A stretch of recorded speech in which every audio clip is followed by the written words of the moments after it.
Hello everyone, welcome to black mirror horror. कैसे हैं आप सब? आई होप आप सब ठीक होंगे।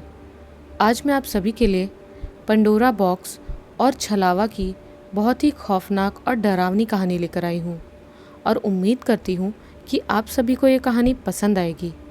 कहानी पसंद आए तो इस वीडियो को लाइक और चैनल को सब्सक्राइब ज़रूर कीजिएगा और साथ ही बेल आइकन प्रेस करना ना भूलें।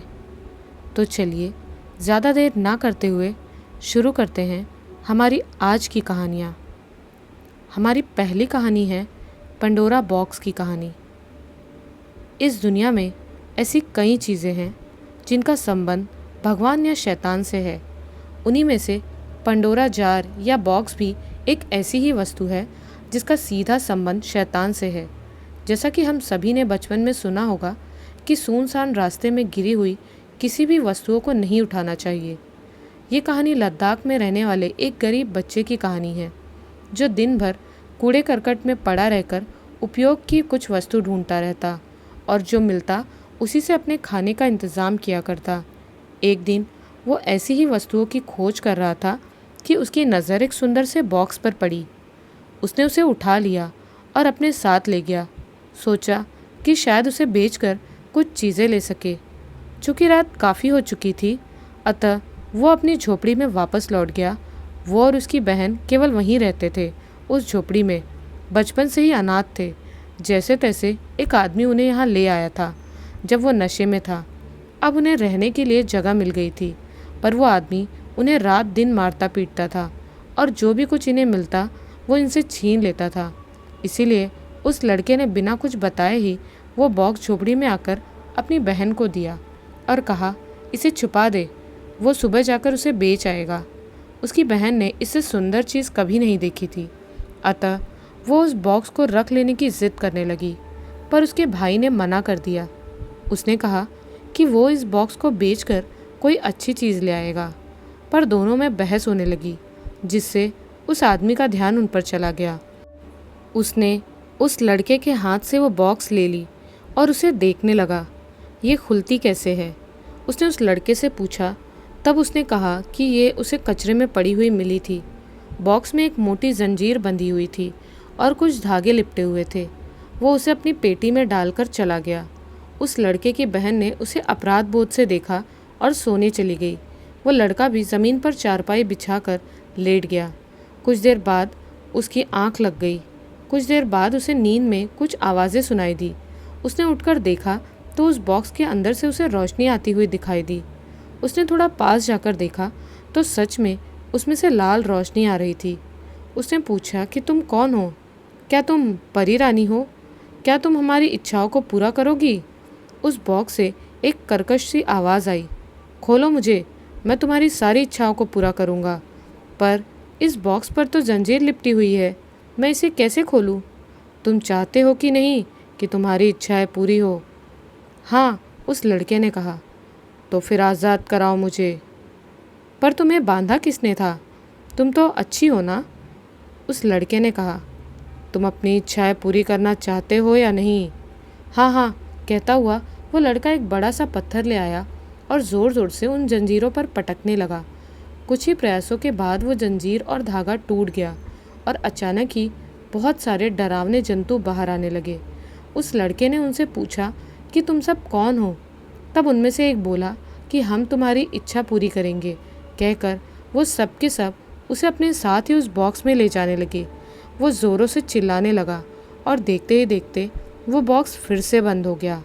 गैरतलब थी कि वहाँ उसकी बहन भी थी, पर वो बुरी आत्माएं केवल उन्हें ही ले जाती थी जिसने उस बॉक्स को खोला हो। सुबह हो चुकी थी। वो आदमी वापस उस झोपड़ी में आया और उस बॉक्स को अपने साथ ले गया बेचने के लिए।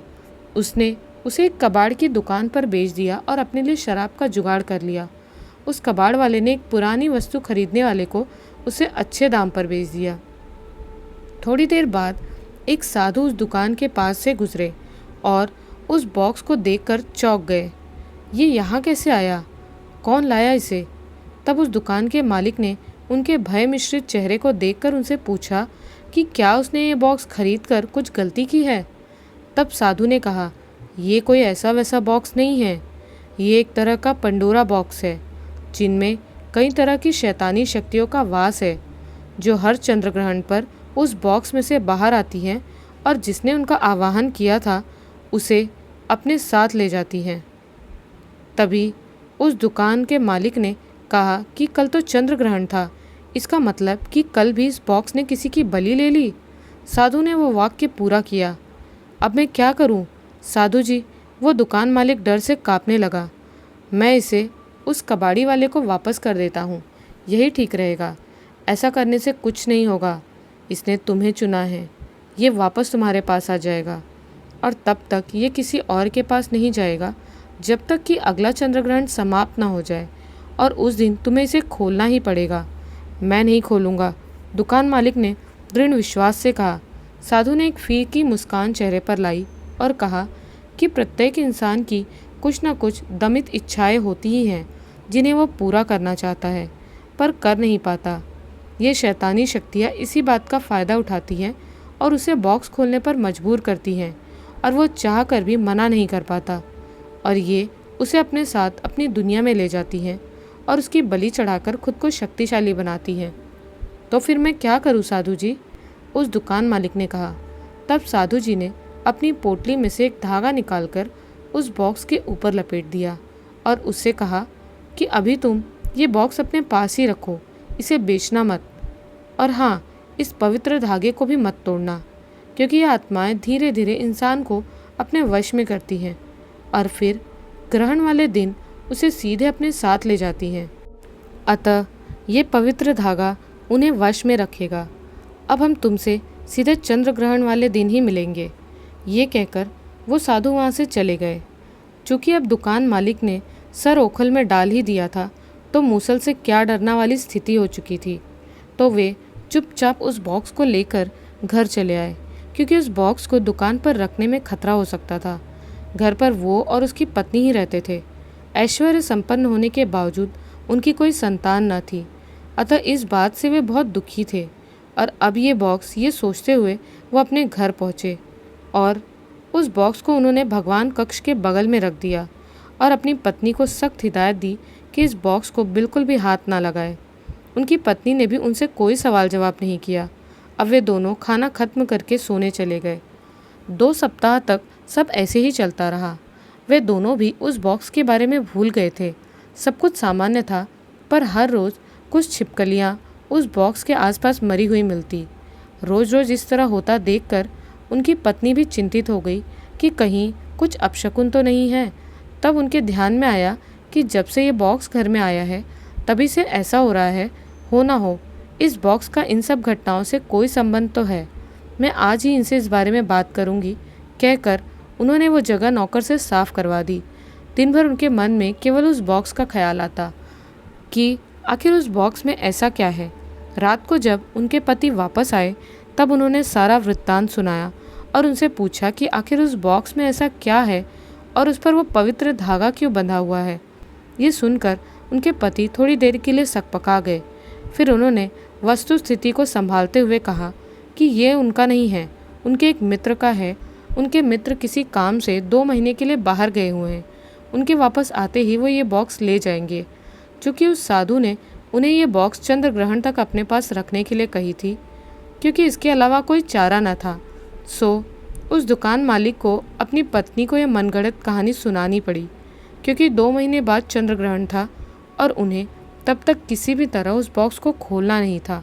ये कहानी सुनकर किसी तरह उनकी पत्नी शांत हो गई, पर उन्हें न जाने क्यों उस बॉक्स को खोलने की तीव्र इच्छा हो रही थी कि आखिर उस सुंदर से बॉक्स में ऐसा क्या है और उस पर वो धागा क्यों बंधा हुआ है।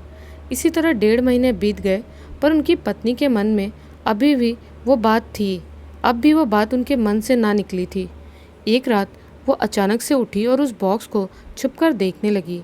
उस वक्त रात के 2:30 बजे थे। करीब आधा घंटा इंतज़ार करने के बाद जब वो जाने लगी तभी उन्हें किसी तरह की रोशनी का आभास हुआ। उन्होंने तुरंत पीछे मुड़कर देखा तो उस बॉक्स से हल्की सी लाल रोशनी निकल रही थी। वो तुरंत सोफे के पीछे जाकर छुप गई। उन्होंने देखा कि कमरे की सारी छिपकलियाँ उस बॉक्स के पास खिंची चली जा रही थी और देखते ही देखते मृत होने लगी। चूँकि उस बॉक्स को ऊर्जा चाहिए होती थी, अतः ऊर्जा का कोई साधन न मिल पाने के कारण वे रात के उस वक्त जो भी जंतु उन्हें मिल पाता उसकी ऊर्जा सोख लेती थी, और पवित्र धागा बंधा होने की वजह से वो इंसानों पर भी अपना प्रभाव नहीं डाल पाती थी। ये सब देखकर दुकान मालिक की पत्नी के होश उड़ गए। अब वो किसी भी तरह उस बॉक्स को वापस उसके मालिक तक पहुंचाना चाहती थी। उन्होंने जो कुछ भी उस बॉक्स में होता देखा वो सारा वृत्तांत उन्होंने कह सुनाया, और तुरंत ही उस बॉक्स को उनके मित्र को वापस दे देने की बात कही। तब दुकान मालिक ने कहा कि ये नहीं हो सकता। क्यों नहीं हो सकता? उनकी पत्नी बोली। तब उन्होंने सारी घटना कह सुनाई। अब दोनों मायूस होकर बैठ गए। अब दोनों केवल इंतज़ार ही कर सकते थे। अब चंद्रग्रहण होने में केवल 2 सप्ताह ही रह गए थे। तभी उनके घर उनके चाचा चाची आ गए। अरे बहू, इतनी चिंतित क्यों दिख रही हो? चाची जी ने कहा। कुछ नहीं छोटी माँ, बस थोड़ी तैयारी में बिजी थी आप लोगों के स्वागत के लिए। अरे हम कोई मेहमान हैं क्या जो तुम हमारा स्वागत करोगी? चाचा जी मुस्कुरा कर बोले। इससे प्रभा के चेहरे पर भी फीकी सी मुस्कान आ गई थी। प्रभा दुकान मालिक की पत्नी का नाम था। कुछ ना बोली और पूजा की तैयारी करने चली गई। पूजा कक्ष में जाते ही प्रभा का ध्यान उस पर रखे बॉक्स पर गया। रात में तो वो उस ओर जाती न थी, ये तो दिन का वक्त था, इसीलिए वो चली गई, और उन्हें उस पवित्र धागे पर भी विश्वास था जो उस बॉक्स में बंधा हुआ था। वो पूजा की सारी सामग्री लेकर घर से बाहर निकली। तभी उन्हें ख्याल आया कि वो भगवान के तिलक के लिए तो कुछ लाई ही नहीं। वो अब कार में बैठ चुकी थी, इसीलिए उन्होंने चाची जी को आवाज़ दी कि वे भगवान के तिलक की सामग्री ले आए। चाची पूजा कक्ष में पहुंचकर इधर उधर देखने लगी। कुछ देर बाद प्रभा बोली, चाची जी मिला? नहीं, चाची जी बोली। तभी उनका ध्यान उस बॉक्स पर गया। कहीं इसमें तो नहीं? चाची जी को वो बॉक्स बहुत जाना पहचाना सा लगा। तभी प्रभा ने फिर आवाज़ लगाई। अब की बार चाची जी ने वो पवित्र धागा एक ही झटके में खोल दिया, और उस धागे के खुलते ही उस बॉक्स से मध्यम लाल रोशनी प्रस्फुटित होने लगी, और उसमें से एक कर्कश आवाज़ आई, प्रज्ञा, हमें तुम्हारा ही इंतज़ार था। क्यों? हमें कूड़े के ढेर में छोड़कर चली गई? हम तुम्हारा कब से इंतज़ार कर रहे थे। हमें पता था कि तुम यहाँ ज़रूर आओगी। तुमने जो उस साधु की मदद से हमें इस बॉक्स में कैद किया था, उसकी सज़ा तुम्हें ज़रूर मिलेगी। चाची जी के चेहरे की हवाइयाँ उड़ने लगी। वो फ़ौरन बाहर की ओर भागी। तभी पीछे से आवाज़ आई कि तुम कहीं भी भाग जाओ, पर हम तुम्हें चंद्र ग्रहण वाले दिन अपने साथ ले जाएंगे। चाची जी फ़ौरन कार के पास पहुंचकर झट से अंदर बैठी और प्रभा से बोली, तुरंत मंदिर चलो। पर चाची जी, वो तिलक की सामग्री, मुझे तुमसे उस बॉक्स के बारे में कुछ पूछना है। अब की बार प्रभा कुछ ना बोली। चलो ड्राइवर, प्रभा ने कहा। कुछ दूर आने के बाद प्रभा की चाची ने उससे पूछा, ये पंडोरा बॉक्स तुम्हारे पास कैसे आया? Pandora box? प्रभा ने विस्मित होकर पूछा। हाँ, पंडोरा बॉक्स यही कहते हैं उसे। वो शैतानों से भरा हुआ पिटारा है। इसके ज़रिए वो अपनी दुनिया से हमारी दुनिया में आ सकते हैं, और जिसने उसे खोला उसे वो अपने साथ ले जा भी सकते हैं। तब प्रभा ने शुरू से लेकर अब तक की सारी घटना चाची जी को कह सुनाई, और उनसे पूछा कि आखिर आप इस बॉक्स के बारे में इतना सब कुछ कैसे जानती हैं। तब चाची जी ने प्रभा से कहा कि ये बॉक्स उन्हें अपने दादाजी के एंटिक कलेक्शन में मिला था। उन्हें यह बॉक्स किसी पुराने खंडहर में मिला था। उन्हें यह बहुत पसंद आया तो वो उसे अपने साथ ले आए थे। पर उस बॉक्स के घर में आने के कुछ ही दिनों बाद चंद्र ग्रहण के दिन दादाजी गायब हो गए। बहुत ढूंढने पर भी ना मिले। खैर, कुछ दिनों बाद जब घर की सफाई के वक्त मुझे ये बॉक्स मिला तो मैं भी इसे अपने साथ ले आई। दादाजी की तरह मुझे भी एंटिक कलेक्शन का शौक़ था। पर फिर कुछ दिनों के बाद मेरे घर पर भी अजीब घटनाएं होने लगी, जैसे छिपकलियों का मृत पाया जाना, और मैं रात को बेडरूम में सोती पर नींद खुलने पर सुबह खुद को ड्राइंग रूम में पाती। इस बॉक्स के ठीक सामने ऐसा लगता जैसे किसी ने मेरी ऊर्जा खींच ली हो। करीब 2 महीने बाद चंद्र ग्रहण था। उस वक्त हमें इन सब का ज्ञान न था। सौभाग्य से एक दिन हमारे गुरुजी घर पर आए, पर आते ही उन्होंने हमसे कहा कि इस घर में ऐसी कोई वस्तु है जो शैतानी शक्तियों का स्रोत है। मैं सोचने लगी कि क्या होगा। तभी मुझे उस बॉक्स का ख्याल आया। मैंने गुरुजी के सामने वो बॉक्स लाकर रख दिया। वो भड़क कर बोले, ये बॉक्स तुम्हारे पास कैसे आया? मैं लाई, प्रज्ञा ने कहा। तुम जानती भी हो ये क्या है? ये एक किस्म का पंडोरा बॉक्स है, जिनमें कई तरह की शैतानी शक्तियों का वास होता है। जो भी उसे जिज्ञासावश होकर खोलता है वो उसे अपना भोग बना लेता है। तुमने उसे खोला था क्या? गुरुजी ने प्रज्ञा से पूछा। उसने कहा नहीं, पर यह कहकर उसने रात में होने वाली सारी घटनाएं उन्हें बताई। ये तुम पर वश पाना चाहता है ताकि अगले चंद्रग्रहण पर यह तुम्हें अपना भोग बना ले। ये सुनकर प्रज्ञा भयभीत हो गई। अब क्या होगा गुरुजी? प्रज्ञा ने पूछा। तब गुरुजी ने कहा कि अभी चंद्रग्रहण में वक्त है, हम बस इसे केवल स्थानांतरित कर सकते हैं, पर ऐसा करने से पहले हमें इस बॉक्स को लेकर उस पहाड़ी मंदिर जाना होगा और वह जंजीरें इस पर बांधनी होगी जो इन शैतानों को वश में रख सके। गुरुजी, हम सभी तुरंत रवाना हो गए मंदिर की ओर। वहां पहुंचकर उन्होंने तुरंत उस बॉक्स पर अभिमंत्रित भभूत छिड़की और उसे मंदिर के प्रांगण में लेकर चले गए। उनके वहां प्रवेश करते ही बॉक्स पूरी तरह से खुल गया। उसमें से कर्कश आवाज़ें आने लगी। तरह तरह के भयंकर जंतु बॉक्स से बाहर निकलकर बाहर जाने के लिए मचलने लगे। वहाँ अन्य भी आत्माएं थी जो इंसानों की तरह थी, पर वे सभी जंजीरों में जकड़े हुए थे। गुरुजी ने फिर से उस बॉक्स पर अभिमंत्रित भभूत छिड़की और वे सभी भड़क उठे, पर मंदिर प्रांगण में होने की वजह से वो कुछ कर नहीं पा रहे थे। उन्होंने कहा उन्हें प्रज्ञा चाहिए और फिर वो चले जाएंगे, पर गुरुजी ने उनकी एक न सुनी और मंत्रोच्चारण करने लगे। बॉक्स की शक्ति कम होने लगी और अंततः उन्होंने उस पर वो जंजीर बांध दी और हमसे कहा कि रात होने के पूर्व ही इसे किसी निर्जन स्थान पर छोड़ आए और चंद्रग्रहण समाप्त होने तक किसी धार्मिक स्थल पर या उसके आसपास ही रहे। इस बॉक्स ने प्रज्ञा को अपने कब्जे में कर ही लिया था। अगर कुछ वक्त की देर हो जाती तो ये पूरी तरह उस पंडोरा बॉक्स के वश में होती। वो अभी भी इस पर वश करने का प्रयास कर सकती है, अतः विशेष ध्यान रखें। अब हम चलते हैं। ये कहकर वो चले गए। अब आगे की सारी घटना तुम्हारे सामने है। पर चाची जी, मुझे एक बात समझ नहीं आई। वे अब मंदिर पहुंच गए थे। क्या? चाची जी बोली कि उस पर तो कोई जंजीर नहीं बंधी थी, इन्होंने बताया था। प्रभा बोली, और वह पवित्र धागा भी इनकी दुकान पर किसी साधु ने उस बॉक्स पर बांधा था। इसका मतलब कि किसी ने इसे पहले खोला था। कौन था वो? अच्छा प्रभा, ये बॉक्स किस दिन तुम्हारे दुकान पर आया था? तकरीबन 40 दिन पहले। क्या 40 दिन पहले कोई चंद्रग्रहण था? हाँ था। तो इसका मतलब इस बॉक्स ने किसी और को भी अपने जाल में फंसा लिया। वे उस गरीब लड़के की बात कर रहे थे जिसे ये बॉक्स कूड़े में पड़ा मिला था। अब हमें जल्दी गुरुजी को ढूंढना होगा, वही कुछ कर सकते हैं। पर गुरुजी तो मानसरोवर गए हैं, कुछ महीनों के बाद ही लौटेंगे, उनके शिष्य ने कहा। अब क्या करें, केवल उन्हीं को इसका तोड़ मालूम है। चाची जी बोली, अगला चंद्रग्रहण कब है? 1 हफ्ते बाद, प्रभा बोली। अब हमें इस 1 हफ्ते में ही कुछ करना होगा। अब वे दोनों चाचा जी के पास पहुँचे जो एंटीक कलेक्शन की दुकान पर दुकान मालिक यानी जयेश का हाथ बटा रहे थे। उन्होंने सारा वृत्तांत उन्हें कह सुनाया। तब प्रज्ञा ने सबसे कहा, हम 1 हफ्ते के लिए उस मंदिर के धर्मशाला में ही रह जाते हैं। सबने सहमति दी। पर कुछ ज़रूरी सामान तो लाना होगा ना? चाचा जी ने कहा। पर जाएगा कौन? क्या हुआ दीदी, भैया, आप लोग इतना काहे डर रहे हो? अपने ही घर जाने को? कोई भूत वूत है क्या घर में? सभी उसे खा जाने वाली नज़रों से देखने लगे। मैंने कुछ गलत कहा क्या? चलिए मैं ले आऊँगा आपका ज़रूरी सामान। सब उसे एकटक देखने लगे। तुम ले आओगे?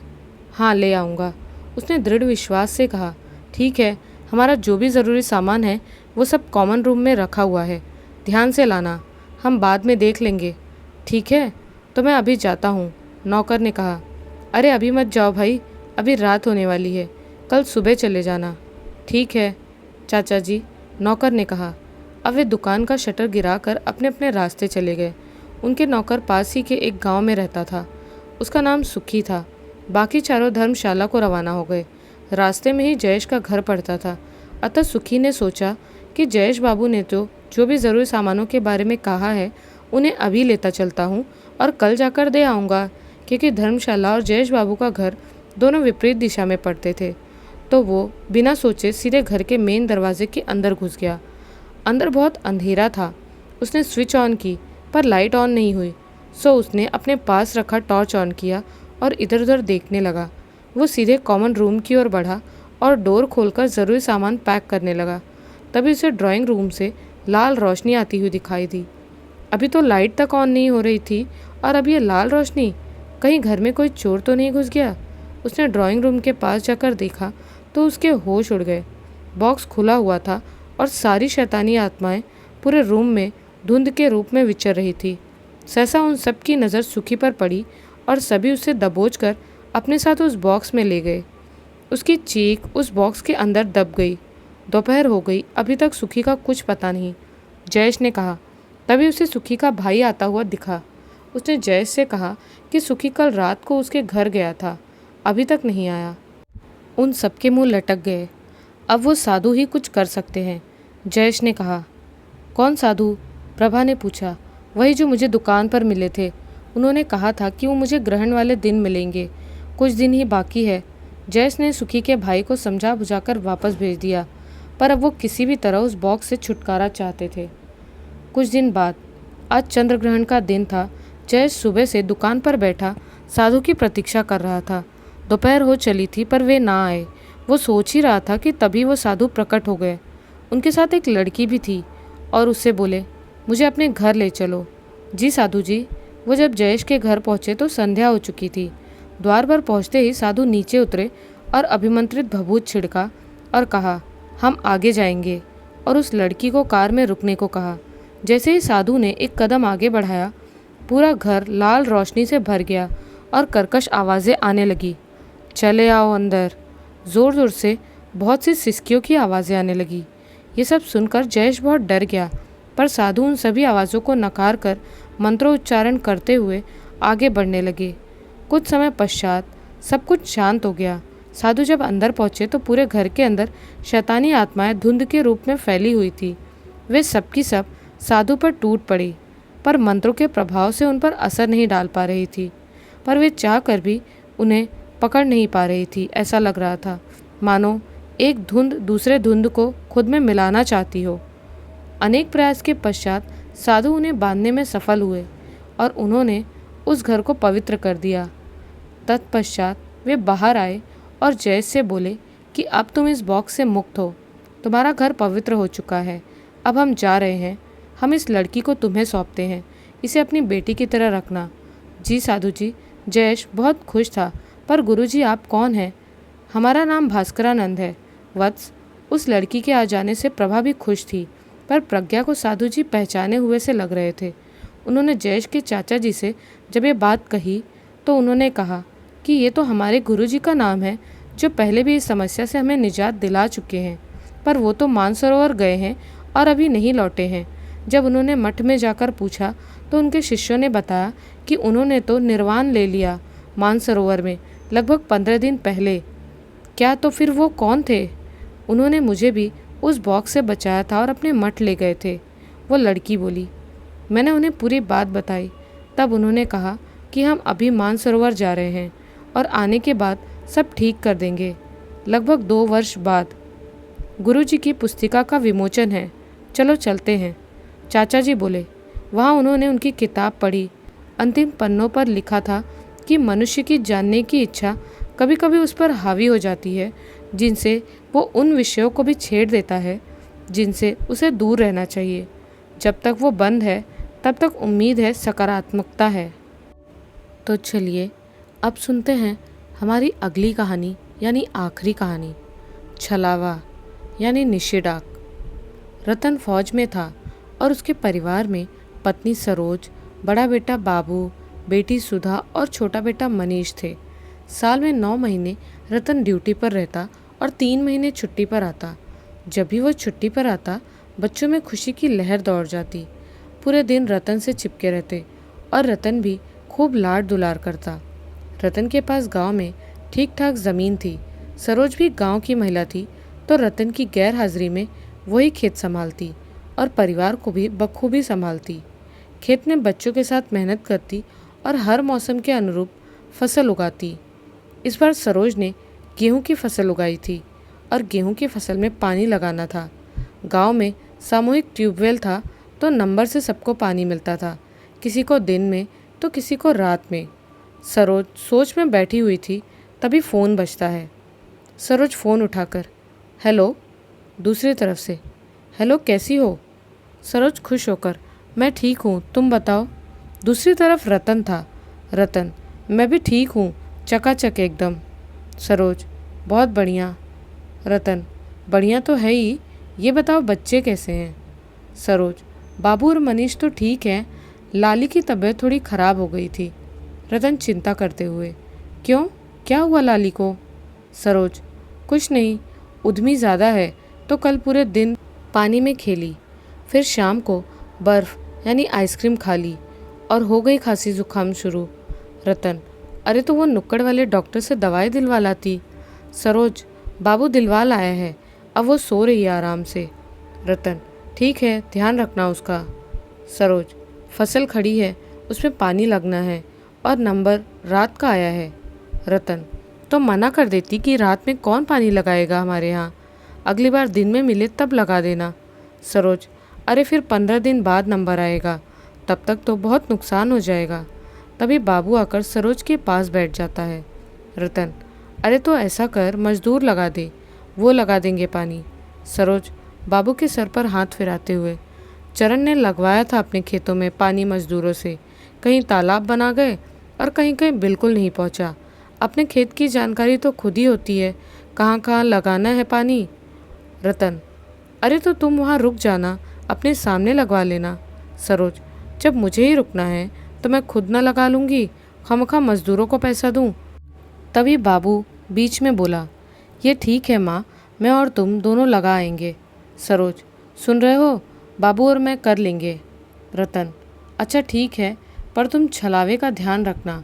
सरोज, अरे तुम डराओ मत, पूरे गांव को छोड़कर हमारे पीछे ही आएगा वो छलावा।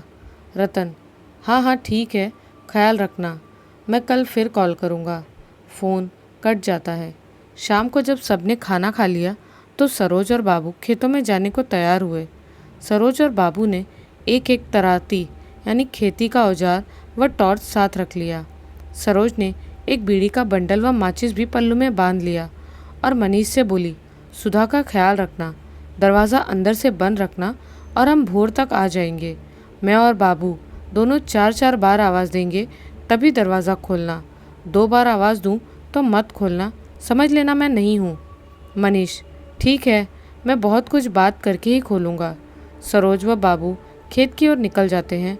मनीष दरवाज़ा बंद कर लेता है। दोनों खेत पर पहुँचते हैं तो देखते हैं बगल के खेत वाला रामू भी अपने खेत पर है। बाबू ज़ोर से चिल्लाकर कहता है, राम राम चाचा। रामू, राम राम लाला। रामू, अरे भौजी, आज तुम्हारा नंबर है क्या पानी का। सरोज, हाँ भैया, आज तो हम ही लगाएंगे पानी। रामू, बढ़िया है। सुनो भाभी, मैं यहीं हूँ आज रात भर।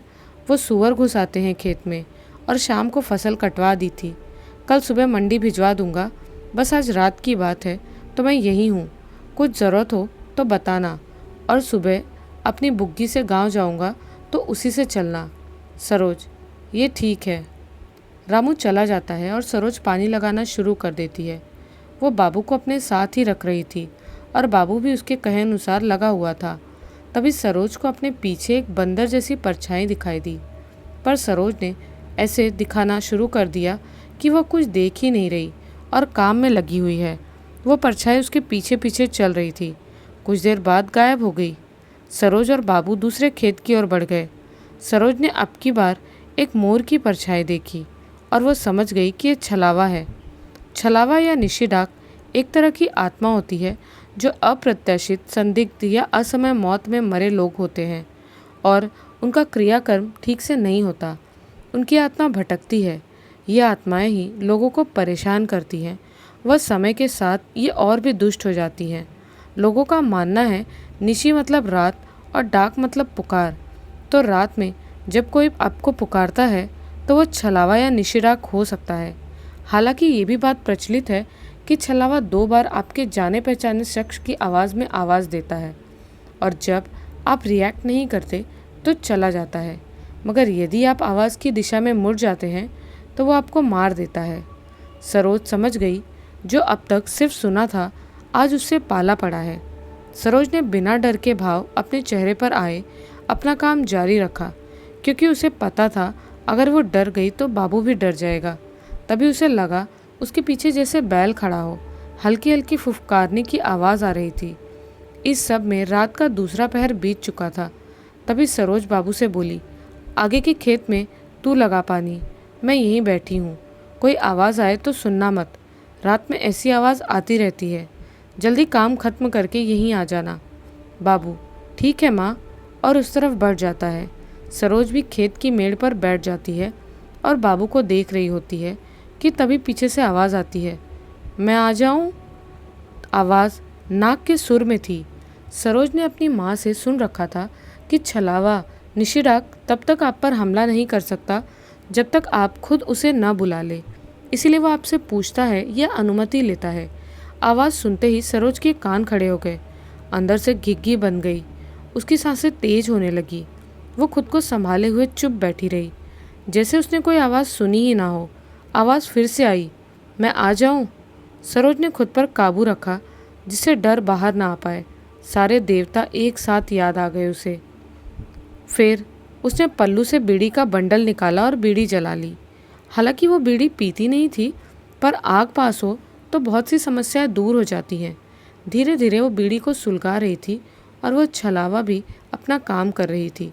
तरह तरह की आवाज़ व जानवर सरोज को अपने पीछे महसूस होते रहे, मगर वो जैसे बहरी हो गई हो। वो बस बीड़ी हाथ में लिए बाबू को देख रही थी। तभी मनीष की आवाज़ में बड़ी साफ आवाज़ आई, माँ, मैं आ जाऊँ। सरोज को एक बार तो लगा मनीष यहाँ कैसे आ गया, उसे तो घर छोड़कर आई थी। वो समझ गई ये छलावा अपना खेल खेल रही है। सरोज ने बस हूँ कहा। आवाज़ फिर आती है, कैसे आऊँ, बीड़ी तो जला रखी है। और ये आवाज़ नाक के सुर में थी। तभी बाबू आता दिखाई दिया सरोज को। बाबू पास आकर बोला, हो गया माँ सब काम। सरोज, बढ़िया, तो अब चला जाए, भोर भी होने वाली है। बाबू, तुम बीड़ी कब से पीने लगी। सरोज, अरे आज रात भर जगना था ना, तो गैस भी बन जाती है पेट में, इससे आराम हो जाता है। तेरे पापा ने बताया था ये। बाबू, तुम भी ना माँ, चलो मैं तुम्हें गैस की गोली दूंगा घर पर, ये बीड़ी मत पिया करो। सरोज दूसरे खेत में रामू को देखते हुए, वो देख रामू चाचा ने बुग्गी तैयार कर ली, चल उन्हीं के साथ चलते हैं। दोनों उस ओर बढ़ गए। जली बीड़ी अब भी सरोज के हाथ में थी। दोनों रामू की बुग्गी में बैठे और चल दिए। सरोज ने बंडल रामू को दे दिया। रामू, वाह भाभी, मेरी बीड़ी तो खत्म हो गई थी। सरोज, लो तो इसमें से पी लो, मैं तो ऐसे ही ले आई थी। रामू ने बीड़ी जलाई और सरोज ने अपनी फेंक दी। बुग्गी चल पड़ी। तभी सरोज के कान में हल्की सी आवाज़ आई, बहुत चालू बन रही है, बच गई आज। सरोज बस चुप रही। रामू, खेतों में पानी लग गया भौजी। बाबू बीच में ही बोला, हाँ चाचा, हमने सब लगा दिया। बातें करते करते सुबह हो गई और सब वापस घर पहुंच गए। घर पहुंचकर सरोज ने अकेले में जाकर रतन को फ़ोन किया और पूरी घटना बताई। रतन ने उसकी सूझबूझ व बहादुरी की बहुत तारीफ की। छलावा निशिराग अब भी उन खेतों में घूम रहा है, इस उम्मीद में कि शायद कोई उसको जवाब दे दे। तो दोस्तों, कैसी लगी आपको ये कहानियाँ, हमें कमेंट्स में ज़रूर बताएं। और अगर आपके सामने कभी ऐसी कोई मुश्किल आए तो सरोज की तरह सूझबूझ और समझदारी से उस मुश्किल से और उस मुसीबत से आप निपट सकते हैं। मिलती हूँ एक नए वीडियो में कुछ नई और डरावनी कहानियों के साथ। तब तक के लिए बाय एंड टेक केयर।